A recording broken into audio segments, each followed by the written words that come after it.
ফেসবুকের ইনকাম বন্ধ হয়ে গেছে, এই কথাটা শুনে তো অনেকেই মহা খুশি। কারণ আমরা যারা অনেক দিন থেকে কষ্ট করতেছি, আমরা বৃথাই কষ্ট করতেছি।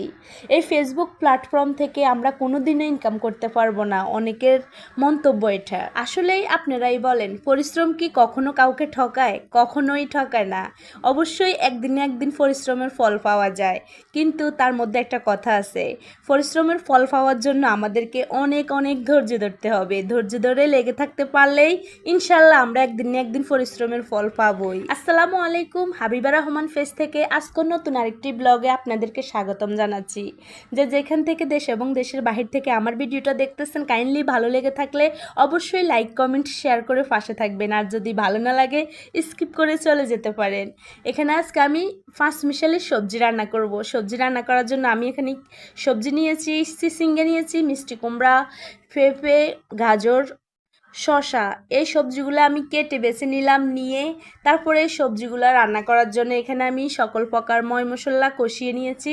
কষিয়ে এই তো সবজিগুলো দিয়ে দিলাম, দিয়ে ভালোভাবে মিক্সার করে নিতেছি। মিক্সার করে এই তো সবজিগুলো ভালোভাবে কষিয়ে নেব। যত বেশি কষাবো ততই আমার সবজিটার স্বাদ হবে। আসলে কি, আমরা যদি মজা করে সবজি রান্না করতে পারি, মাছ মাংস থেকেও আমরা সবজি খেয়ে বেশি তৃপ্তি অনুভব করি। খেয়াল করে দেখবেন, আপনি মাছ মাংস দিয়েও এতগুলা ভাত খেতে পারবেন না, কিন্তু মজা করে সবজি রান্না করলে আপনি যতগুলা ভাত খেতে পারবেন। এখানে আমি সবজি রান্না করার জন্য কই মাছ আগে ভেজে নিয়েছি, তেলের মধ্যে ভেজে তারপরে অ্যাডজাস্ট করে দিতেছি। সবজিগুলো প্রায় আমার সিদ্ধ হয়ে গেছে, তাই আর বেশি জলের পানি দেবো না, একটু জলের পানি দিব। কারণ একটু জল না রাখলে তো আর ভালো লাগবে না, শুকনো শুকনো সবজি কেমন লাগবে। সেজন্য একটু জলের পানি দিতেছি, একটু অ্যাড করে দিতেছি। জলের পানিটা আসলে যখন দিয়েছি তখন ভিডিওটা স্কিপ হয়ে গেছে, নিতে পারি নাই। এই তো দেখেন, আমি জলের পানি দিয়ে ঢাকনা দিয়ে দেব। দেওয়ার পরে প্রায় 15 মিনিট রান্না করার পরে এই তো আমার সবজি রান্না কমপ্লিট। কেমন হয়েছে আপনারাই বলবেন। কি বলবো, সবজিটা এত টেস্ট হয়েছে, কিন্তু দুঃখের বিষয় সবজিটা আমি সবটুকু খেতে পারি নাই। রাত্রে জাল দিব ওইটা ভুলে গেছি।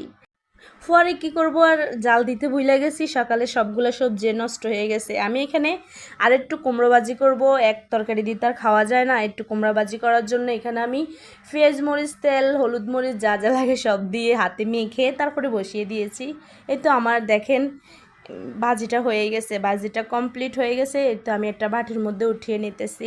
যারা যারা ভাবতেছেন আমরা এই ফেসবুক প্ল্যাটফর্মে মিশামিশিয়ে কষ্ট করতেছি, তারা ভুল ভাবতেছেন। কারণ হয়তো ঠিক আছে আমরা একসাথে হাজার হাজার টাকা ইনকাম করতে পারতেছি না, কিন্তু একটা কথা মনে রাখবেন, কেউ এক লাফ দিয়ে একটা গাছের আগায় উঠে যেতে পারে না। অবশ্যই তাকে আস্তে আস্তে